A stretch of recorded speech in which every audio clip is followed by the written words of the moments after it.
Niin ja täällähän meillä on tää hyljätty haska täällä meidän takapihalla. Elikkä siis minun omistuksessa, mutta ei tätä kukaan huolinut. Nyt kun näitä skopohommia taas pitkästä aikaa on aloittanut, siis puhun nyt ihan siitä nuoruuden ekasta harrastuksesta, niin alkoi kiinnostaa, että ehkä tässä onkin vielä jotain hyödyllistä osaa. Siis, no, tää on kokonaisuudessaan tän näköinen, joten ei mitään kovin tärkeää osaa ole. Mutta esimerkiksi PSC ne tuhar aivittu joko sprayennokista. Siis kun tää meidän takapiha ei, tää on tässä ojassa ollut, niin en mä tiedä. Toi maali on mun, mutta tätä on ainakin potkittu, että tässä oli se variaattorin koppa ja se on potkittu ja jousi on pöllitty aikoja sitten. No pari katettakin tossa oli, ne on revitty, akutkin vittu on viety, vai kun ne tuolla on jorpakossa. No joka tapauksessa tätä on raiskattu vähän täällä ja nuo on ihan päin vittua tuolla ja tuolta on lähtenyt palasia. Mutta joka tapauksessa tässä olisi nyt varmaan ainakin variaattorissa jotain. Tutkitaan vähän ennen kuin viedään talliin ja puretaan. Kytkin. Erittäin rimakkaasti ottaa sen. Hihimalla ei tee mitään. Hyvä kameralla näkee tänne väliin. Vähän nuhaa on, niin kuulostaa tämmöiseltä. Jousi taitaa olla ihan ok kunnossa. Tän me tarvitaan punaiseen boatiin, tai no nykyään se on musta. Tossa jotain. Tonkin voi ottaa tosta. Täältä. Onko se saanut? Ei vittu, siellä on lätäkkökin ihan. Se on siinä ja siinä, että onko se ruostottaa liukupaloja. Takapää. Ottaa se ainakin kiinni. Ei toimi takajärjellä. Tuskin sielläkään mitään mielenkiintoista on. Aika pahan näköinen runko. En sanoisi tätä kovin hyvä kuntoiseksi rungoksi enää. Rungolla me ei ehkä tehdäkään mitään. Keulalla sekin olisi reijätty, mä en jaksa sitä enää kuudata. Sitten käännetään toisinpäin. Mopossa on aina 2 puolta niin kuin autossa. No, vittu missä ei ois toista puolta. Oi, meresvalot tonne ajaa. Ai tuo on paha juttu. Ei oo öljykorkkia.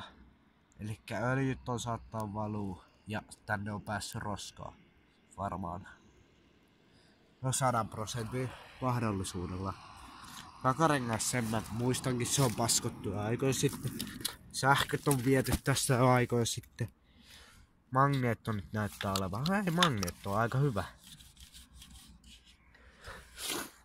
Ja penkin nyt vois vielä huolia. Mut mitään muutahan tässä ei enää ole. Semmoista mitä minä tarvitsin. Tää on ihan ok kuntoinen, eiköhän tää huomenna viedä talliin ja lohko irti ja sitten puretaan. Puretaan sisällä lisää. Tästäkin varmaan tulee videota sitten tästä lohkosta. Muistakaa nyt tää lohko, että minkä näköinen, niin tiedätte sitten.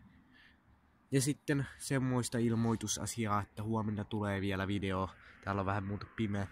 Niin tätä videota uudesta moposta, eli derpi tulee. Siitä kaikki haluavat nähdä jotain. Eli projektiksi, siinä ei ole konetta eikä mitään. Ja sitten sitä aletaan kasaamaan ja siitä tulee video. Ja mulla olisi semmonen hauska idea, että jos mä vähän sitten rälläköisin ja muuntaisin, niin siihenhän saa skootterin takapään. Ja siitähän tulisi ihan helvetin hieno semmonen derbi-skootteriyhdistelmä. Hauska ainakin, jos ei hieno. Joten semmosia meillä olisi täällä suunnitelmissa. Mut tää on nyt tämmönen, eiköhän tääkin roudata tonne talliin. Niin kuin sanoin jo, noi pultit tuolta vittuun. Sitten tää pistetään tohon derbiin. Tää siis ihan oikeesti nää otetaan kaikki. Mä lupaan, että jos täällä lohkossa ei ole mitään vikaa, niin nää kaikki täältä paskaksi uudet sähköt. No tää sivulohko me vaihdetaan, öljyt, kaikki pestään tää lohko ihan sisältä. Täältä pistetään ihan vimman päälle siihen derbiin, että kaikki variaattori ostetaan ihan uudet. Siis tästä tulee derbi-osa projektia tästä lohkosta varmaan. Veikkaan, että se tulee tästä, mutta siis ei tää todellakaan ole enää tän näköinen kuin tää maalalla. Vittu ihan kaikkea suunnitelmaa nyt mulla oli mielessä. Et siis tää on kivan näköinen, kun tää lohko on tämmönen paskaläjä. Onko siellä kampiakseli missä kunnossa? Ai vittu, se on ruosteessa. Uusi kampiakselikin tuli saman tien hankittua. Tää on siis Kiinaan raato. Et sinänsä tää ei oo mikään Kiinan raato, mutta no, menee tää kiinalaisenkin raadosta. Mut mä varmaan tän roudaan nyt tästä talliin ja siellä sitten lisää varmaan siitä lohkosta. Kokonaisuudeltaan tosiaan vielä oli tämmönen retuska. Mut siis tätä on vähän täällä joku käynyt paskoa sen mä tiedän, koska kun mä tän hylkäsin tänne, niin tossa ei ollut tommosti maalia. Toiseksi tästä ei oo paskottu mitään tommosia. Nää oli vielä jotenkuten suorat ees. Jousi täältä on ihan oikeesti pöllitty jo aikoja sitten. Tästä on väännetty se rautakin kätki. Tässä oli ainakin näin pitkälle se rauta. Mitäs muuta? Tuolla oli semmonen musta muovi, tiedätte kyllä. Sekin on paskottu näköjään. Onko tästä, mun mielestä tässä oli ihan oikeesti joku pellemäntäkin, joka oli ruostunut ja sekin on viety. Kuka ei huolinut sitä? Mitä nää sähköjohdot? Pitää penkkiä kiinni. Ja sitten pari katetta tosta eestä. Ihan muovikatteita, ei ollut niitä pahvi. Tuolla on muuten jotain. Se on 2-tahti mopon tankki. Se on sun mun 2-tahti mopon tankki. Sekin kiva kun löytyi täältä. Sitten mulla on täällä tämmönen tähän ihan loppuun tämmönen kiva yllätys teille. Katsokaa mitä täällä kavereitten kanssa paskottiin tää meidän vanha mummo-villari. Ai, että tuli kivaa jälkeä. Ei ollut muuta tekemistä, niin paskottiin tää meidän mummo-villari. Oli ihan oma, mutta ei oo kyllä enää. Tää on hyljetty, jos joku hetkonen muuta. Tätä on vähän potkittu lisää joku potki. Tää on tässä niin lähellä tietä, että mä oon aivan 100 varma. Ja huomaatte tuolla jalanjälkiä, jotka ei ole tuoreita eikä ole muuten meikäläisiä. Et on täällä joku käynyt joskus jotain tekemässä varmasti.